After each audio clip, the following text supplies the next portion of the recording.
casos de depressão, suicídio, por que será que tem aumentado tanto? Em todas as faixas etárias, em todas as camadas sociais. Esse tema é delicado, ele tem que ser abordado e você, como pai ou responsável, tem que prestar atenção. Daqui a pouquinho nós vamos falar sobre isso, no Ponto de Equilíbrio.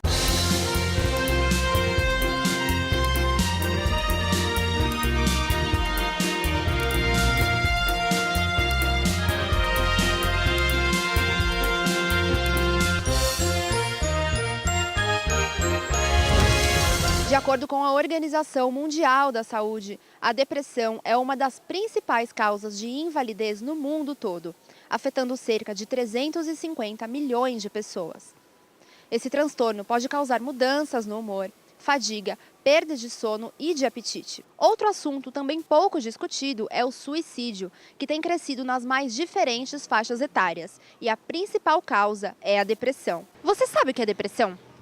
Olha, mais ou menos. Uma pessoa deprimida, solitária, alguma coisa na cabeça. Sei.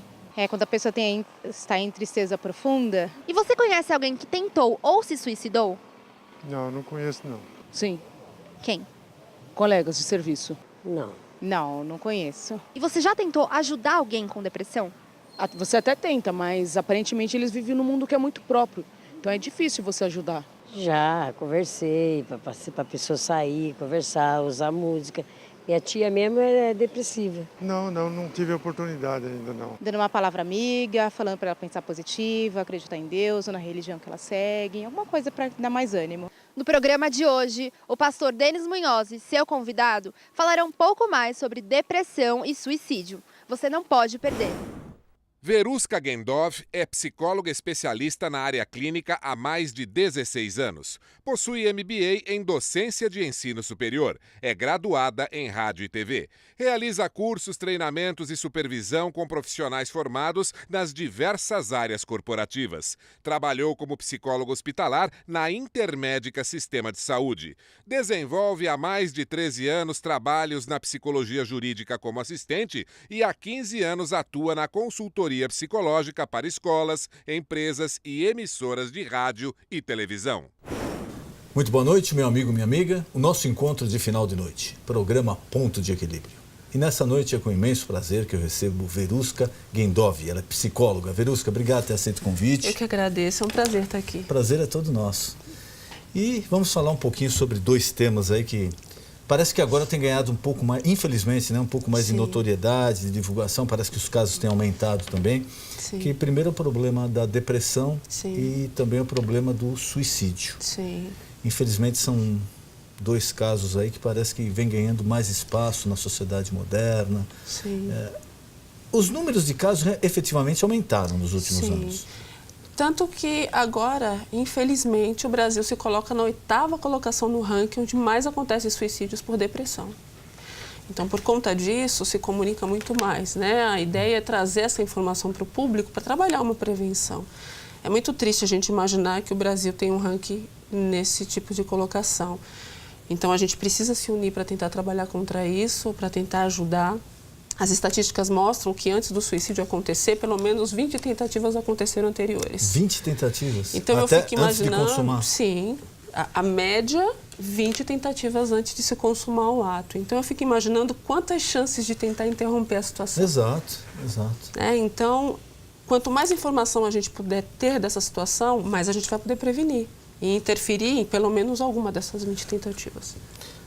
A depressão, até um tempo atrás, o comentário, lógico, existe o aspecto espiritual, que é uma coisa que não está ao nosso alcance. É uma obra de Deus que faz na vida das pessoas e de operar um milagre na vida da pessoa. Mas, clinicamente falando, o pessoal tratava a depressão um tempo atrás como isso daí é doença de quem não tem nada para fazer. Aquela frase como, queria ver se tivesse um tanque de roupa para lavar, se tivesse filho para cuidar, se ia ter tempo de ficar deprimido. Só que hoje, parece que a maioria dos casos em classes até, economicamente falando, menos favorecidas, né? Exatamente. É interessante essa fala porque hoje, graças a Deus, a gente tem muito mais acesso à informação. Além das questões espirituais, nós temos questões orgânicas, então temos desequilíbrios hormonais que podem ocasionar uma depressão química né? E temos situações emocionais que desencadeiam o problema. Então, hoje em dia, a quantidade de pessoas que sofrem porque são enganadas, são decepcionadas, na mão de pessoas que não têm caráter, na mão de pessoas que são ruins e que se decepcionam. E aquela decepção é tão forte que causa um impacto nas emoções dessa pessoa. E esse impacto causa um desgaste, causando a depressão. Como não se conhece porque não é palpável, tudo aquilo que não é palpável, as pessoas têm um pouco de dificuldade de acreditar. E é importante as pessoas imaginarem que qualquer pessoa levada ao seu limite pode desenvolver uma depressão. E dependendo deste limite, pode pensar em suicídio. Então a gente precisa estar atento. Limite, por exemplo, você falou de traição, de ser enganado. Vamos pegar um caso que de repente a esposa ou o marido foi traído, foi enganado. Qual é o limite dessa pessoa? Quais os sintomas que a pessoa tem que estar atenta, ou os familiares, para falar, olha, aquilo lá está chegando no limite? Todas as pessoas possuem um limite para aguentar aborrecimento. O que é esse limite? É a sua tolerância. O cérebro humano, ele tem uma quantidade de tolerância mediante algumas situações. Quando nós chegamos nessa saturação emocional, nessa saturação mental, é como se a gente rompesse. A gente tem um desgaste tão forte, mas tão absurdo, que a gente perde o controle de algumas coisas. Esse limite, ele é denunciado como? Com algumas atitudes de descontrole por estresse. As pessoas optam por sempre achar que tudo é estresse e nem tudo é estresse. Um aumento muito grande, muito agudo de ansiedade, que é outro fator interessante para a gente observar. Mas o principal dessas mudanças é a agressividade. A pessoa começa a não ter controle da sua agressividade, começa a ter alterações de sono, alterações de apetite. A situação vai ampliando a ponto da pessoa não dormir bem, não comer bem, não viver bem. Fica irritado. Fica irritado. Então, esse limite, ele começa a romper em todas as áreas importantes da sua vida. A pessoa olha e fala, mas o que acontece com essa pessoa? Ela sempre foi tão calma, por que está nervosa desse jeito? Essa pessoa nunca foi de roer unha. O que aconteceu que você está roendo unha? Você está ansioso, por quê? Então, você começa a perceber gradativamente um estresse que vai se tornando um desgaste maior. É que essa pessoa já vem acumulando, né? Sim, muita coisa. Sim. Ela vai... Ninguém chega no seu limite do dia para a noite. Então, uma pessoa que se decepciona, por exemplo, com uma amizade, por exemplo, e você vai tolerando algumas coisas daquela amizade, aí daqui a pouco se decepciona com um filho, que de repente começou a se envolver com alguma coisa que não era boa, e se decepciona com o trabalho. Chega um ponto que a pessoa ela tem um desgaste geral. Então, ela começa a denunciar nessas alterações que eu citei, até um ponto ela já não suporta mais em nada. É nesse momento que o desgaste é tão grande que ela começa a se fechar, começa a ter choros mais fáceis, começa a não querer sair do quarto, começa a querer morrer. Isso que eu ia te perguntar, da parte do isolamento, porque parece que todos os casos de depressão eles estão ligados a um isolamento. Sim. Esse isolamento é em função da pessoa não querer saber, não querer mais se envolver com nada? Para a gente poder lidar no dia a dia com o outro, a gente gasta percepção, a gente gasta memória, a gente gasta todo o nosso processo de pensamento e de reflexão. Quando a gente está muito desgastado, a gente não tem essa estrutura. Então, a gente se isola, a gente quer se fechar. A gente não tem disposição emocional e nem física de ter mais nenhum tipo de troca social. Porque emocionalmente essa estrutura foi embora. Então, é nesse momento que eu diria que é o maior sinal, o isolamento. Uma pessoa que sempre foi comunicativa, sempre teve uma representatividade e agora se isola, alguma coisa de estranho, no mínimo, está acontecendo. Por mais que a pessoa não se eleve a ponto de pensar em suicídio, só o fato da depressão ser existente já é um perigo. Porque a depressão mata também. Não só por suicídio. A pessoa vai morrendo internamente. Ela perde a vontade de fazer as coisas. Ela perde a vontade de viver. Né? Ela perde totalmente a felicidade de sua vida. É como se todos os motivos passassem a não ter mais importância. Então, é nesse momento que o gasto mental dessa pessoa é tão forte que ela não consegue lidar com as próprias questões. Então, ela se fecha e não tem mais sentido nada. Você pode falar o que falar, ela não sente nenhuma daquelas coisas mais, parece que não faz parte mais dela. Então, se a gente pode perceber tudo no início, como qualquer outro tipo de processo, né, de doença, é mais fácil. Detectou que a pessoa está ansiosa, está estressada, está com insônia. Antes desse limite ser rompido, vários sinais são demonstrados. É que a nossa vida corrida, né? Às vezes passa desapercebido. Passa desapercebido. As pessoas hoje têm um número de atividades muito grande, né? Então, tudo vai passando, vai passando. E o mais interessante, né? A taxa, se a gente pensar de idade, né, uma faixa etária cronológica aí pensando, jovens de 15 a 30 anos, que são os processos onde nós encontramos, inclusive, maior incidência de suicídio.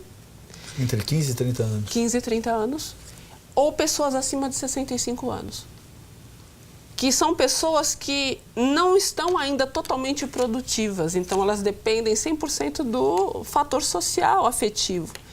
Numa vida corrida que muitas vezes se tem, esse fator não acontece, não adequadamente.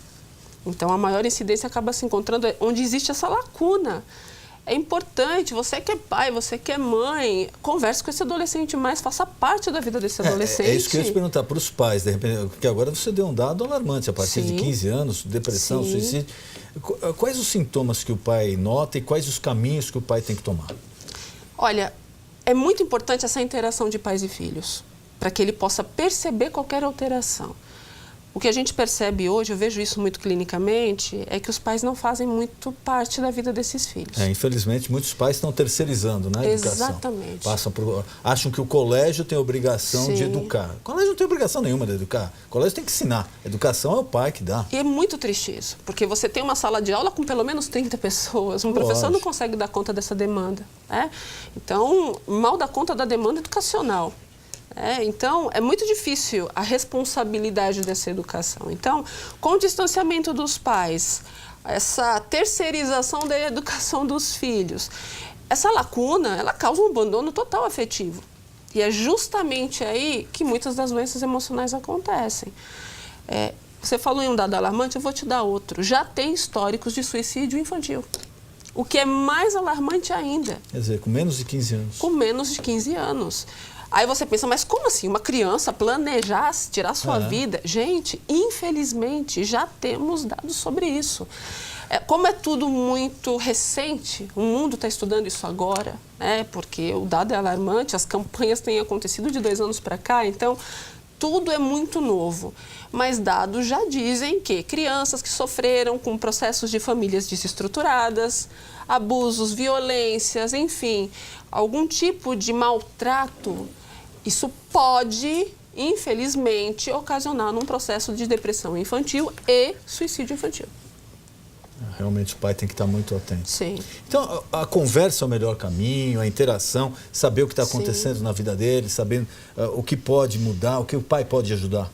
Sim, quanto mais esse pai conversa com esse filho, pelo menos um tempo de qualidade com esse filho. Ninguém aqui, lógico, tem a pretensão de pedir para as pessoas pararem de trabalhar, até porque não é esse o propósito. Mas saber dividir melhor seu tempo. Por que o WhatsApp e o Facebook têm mais importância que um filho? Isso daí eu chego a lançar vários desafios, né? Olha, se o adolescente passasse, não o tempo que ele passa em rede social, se ele passasse 1/3 do tempo que ele passa em rede social conversando com os pais, eu acho que tudo ficaria mais fácil. E também os pais, né? Sim, a qualidade. A qualidade de tempo, muito maior do que a quantidade de tempo. Se você não pode passar quantidade de tempo com seu filho, que passe pelo menos qualidade de tempo com seu filho. Qual foi a última vez que você pegou seu filho e teve um dia com ele? Fazendo qualquer coisa. Não importa se é esporte, se é qualquer outra coisa. É importante esse movimento. A amizade, você conhece os amigos do seu filho? Ou será que ele está sofrendo bullying e você nem imagina? Isso pode ser um caminho para a depressão. Sim. A depressão hoje, ela é quase 36% responsável pelos casos de suicídio. Muito mais até do que 22% que são ocasionados por uso de droga. Que é outra questão que acontece porque não se tem um acompanhamento, às vezes, desses pais. Eu entendo e repito aqui, o objetivo não é culpar você que é pai, você que é mãe. Eu sei o quanto os pais batalham para cuidar de seus filhos e que trabalham muito para poder dar as coisas, né, que os filhos precisam e até coisas com qualidade. A gente vê hoje jovens com celulares caros, tênis caros, roupas de marca. Eu sei que tudo isso é pelo amor que os pais têm a esses filhos. Mas nada supera o contato, Mas nada conversa, supera o amor dos filhos a respeito da convivência, de ter aquela palavra, aquele ensinamento, aquela conversa. Muito importante para eles. Um abraço. Exato, saber, né, da vida do filho. Sim. Esse é um fenômeno brasileiro ou mundial? Não, mundial, infelizmente, é uma morte a cada 40 segundos. 40 segundos no mundo. 40 segundos no mundo. E nessa quantia toda, o Brasil se encontra em 8º lugar de 194 países da Organização Mundial de Saúde. Essa pesquisa saiu em 2014, é uma pesquisa relativamente nova, mas já mostra os indícios de como a situação é grave, né? Então, o que cada um dos países tem feito é tentando buscar fazer meio que uma autópsia psicológica, que inclusive é um termo muito utilizado hoje aqui no Brasil também, buscando o que aconteceu com as famílias que perderam os seus entes por suicídio. E através desses estudos traçar prevenções específicas para que a gente possa diminuir esses dados. Tem algo ligado à hereditariedade no suicídio? Também. Infelizmente, quando você tem um histórico familiar de problemas psiquiátricos ou problemas psicológicos e histórico de suicídio, tem um aumento da incidência. Porque você já tem, infelizmente, uma ligação histórica com o fato.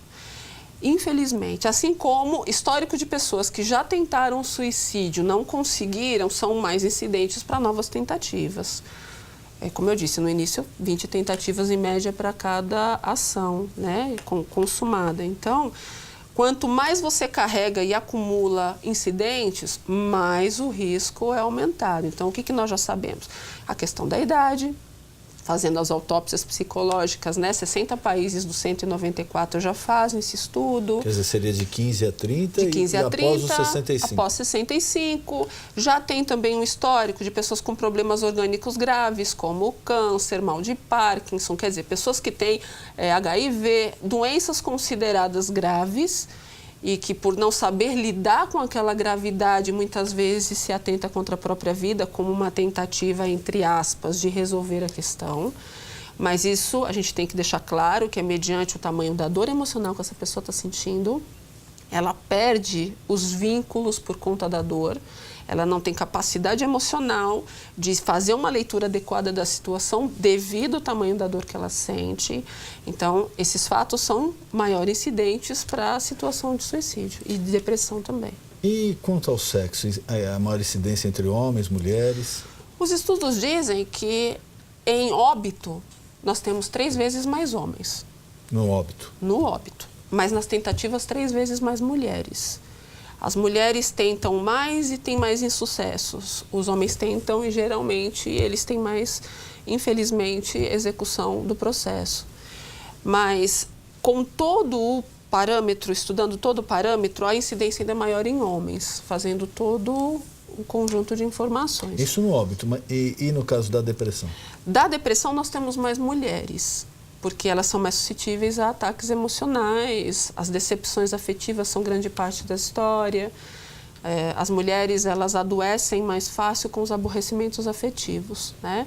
Então, um casamento que não vai bem, um filho que às vezes foi para um caminho ruim, enfim, por conta de ser mais emocional, elas também têm mais abalos, né? Nós mulheres sentimos mais forte os abalos emocionais justamente porque somos mais emocionais.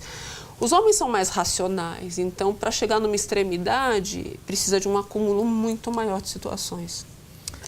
E como o tratamento, a pessoa aceita fácil, por exemplo, quando ela está entrando no processo de depressão? Sim. Ela aceita, primeiro, ela aceita que ela realmente está entrando nesse processo de depressão e ela aceita o tratamento com facilidade? Tudo é muito difícil.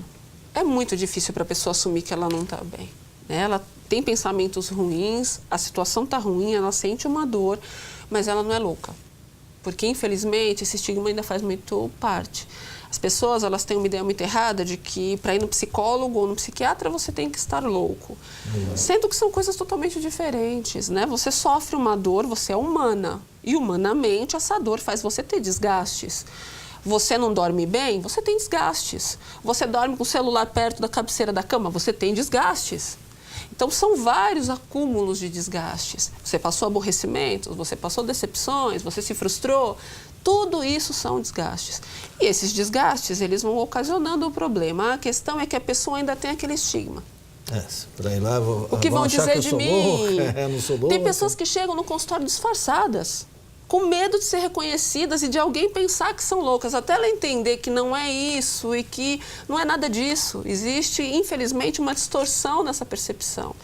E essa distorção, infelizmente, tem sido o grande ponto de discórdia para os tratamentos acontecerem. Porém, quando a pessoa rompe isso, quando ela sente essa dor e algum familiar, algum amigo percebe, conhece que pode ter uma solução e que pode ter uma ajuda, alguma coisa pode ser feita, geralmente essa pessoa vai porque a outra levou. E depois ela se sente melhor. Mas ela tem que aceitar, porque todo tratamento, o alcoólatra é muito parecido, né? Ele fala, não, eu não sou alcoólatra, eu bebo socialmente. E o primeiro passo para ele começar a cura é ele reconhecer que ele tem um problema. É perfeita essa fala, porque se a pessoa não assumir esse tratamento, ninguém pode ajudá-la. O que acontece é que ela é levada por alguém, geralmente contra a vontade. Mas por quê? Porque ela não tem o que é mais precioso, a informação. Quando ela chega num profissional capacitado e ela tem exatamente a informação do que está acontecendo e como ela pode trabalhar essa questão e ter qualidade de vida e mudar tudo isso, e ela começa a se sentir bem... E é rápido? Isso. Depende de cada situação. Então, se você pega uma depressão mais leve, uma situação emocional de aborrecimento, frustração, término de relacionamento, geralmente no início tudo isso é mais leve. À medida que isso vem com o passar do tempo piorando a situação, é mais grave. Quanto mais você tem um desgaste, o seu corpo ele tende a querer repor aquele desgaste. Com o processo psicoterapêutico, quando você põe para fora a dor e você trabalha essa dor, você tem esse processo retomado, o seu corpo começa a respirar, ele não está sendo pressionado por suas mágoas. Então ele respira. Então, ele vai começando a voltar as produções para os seus devidos lugares. Agora, dependendo do tipo e da situação, você precisa da medicação, fazer essa reposição, já que o corpo não repõe. Então, quimicamente, o psiquiatra vai fazer essa reposição. O corpo já não consegue produzir. Não consegue produzir. Por quê? Por N fatores. Pelo próprio desgaste, maior do que a produção, que é uma coisa. Segundo, as pessoas não se alimentando bem e não dormindo bem, essa reposição não acontece. Ela só acontece num período de sono profundo, no nosso sono REM. É nesse momento que o corpo está relaxado, batimento cardíaco menor, circulação menor. Então, neste momento, o corpo começa a trabalhar as produções de reposição. E quando a pessoa não dorme direito, porque ela está chateada? E quando ela não dorme direito, porque passou uma decepção que passa noites em claro? Então, essa decepção ou chateação vai fazendo com que ela tenha uma qualidade diminuída. O sono entra nisso. Então, a reposição não acontece. E no outro dia ela tem mais gasto e ela não repôs. E no outro dia mais gasto sem repor, no outro dia mais gasto sem repor, até chegar a um ponto onde ela já não consegue repor mais, porque o gasto é tão grande que ela já não tem mais condição dessa reposição acontecer. Então, muitas coisas emocionais, distorções, percepções, confundir coisas, entender tudo errado e a situação vai piorando. Ela não tem química o suficiente para conseguir pensar, refletir e manter o seu próprio humor e equilíbrio. Então, é nesse momento que entra a psiquiatria, para fazer uma leitura das químicas que estão faltando e repor isso medicamentosamente falando. Enquanto os motivos do gasto são trabalhados com o psicólogo. Porque não adianta nada também você repor toda a química, a pessoa vai para casa e continua vendo o filho fazendo coisas que ela não gosta, o marido ou a esposa fazendo coisas que o outro não gosta, e por aí vai, né? Então, você tem que aprender a lidar com suas emoções e administrar os conflitos do seu dia a dia. A psicologia vai fazer isso e o médico psiquiatra vai fazer a reposição química dos gastos que você teve por não saber lidar com isso. A parte do suicídio, você falou que as mulheres, um percentual muito elevado, não conseguem concretizar, né, o ato. E qual é a reação da pessoa quando ela fala, puxa, eu fui lá, tentei, não consegui, mas eu estive muito próximo de me matar, mas eu não consegui. Qual é a reação? Ela tenta novamente, ela se arrepende, como é que ela faz?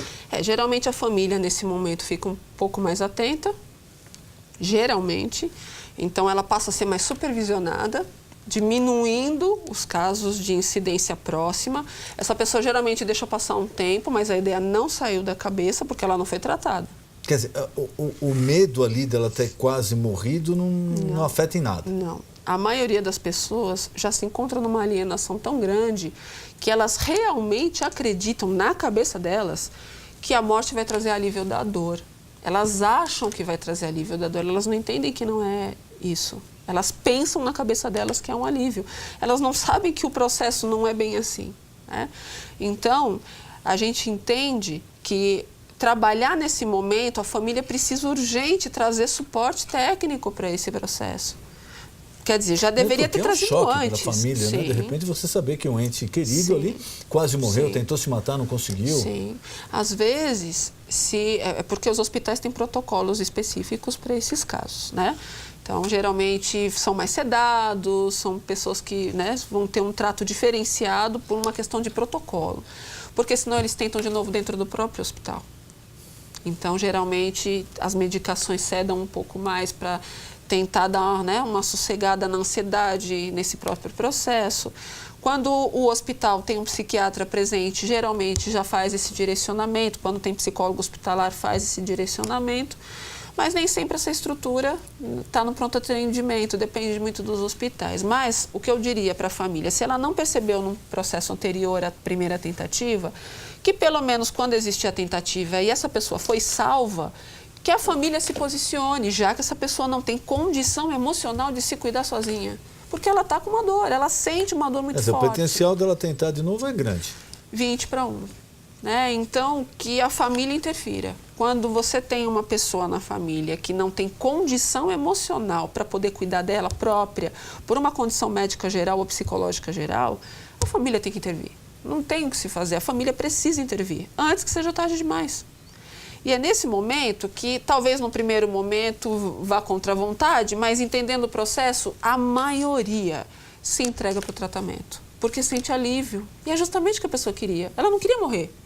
Ela queria se livrar do que ela estava sentindo. E é isso que tem que ficar muito claro. Ninguém que tenta suicídio quer morrer. A pessoa não quer morrer, ela quer o alívio da dor. Só que na cabeça dela o alívio da dor vem junto com a morte. Esse é o problema. Para ela não existe outra opção. Exatamente. E quando você dá essa opção e você mostra que essa pessoa pode ter uma qualidade de vida, as coisas mudam completamente de figura. Queria mais uma vez agradecer sua presença aqui. Infelizmente, nosso tempo está acabando.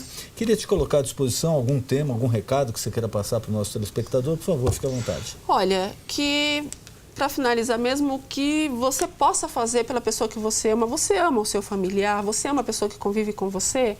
Então, observa mais, abraça mais, expressa mais sentimento. Isso já pode ser o maior preventivo que a gente pode ter dos processos emocionais. Muita gente fica chateado porque não sente o amor do outro, né?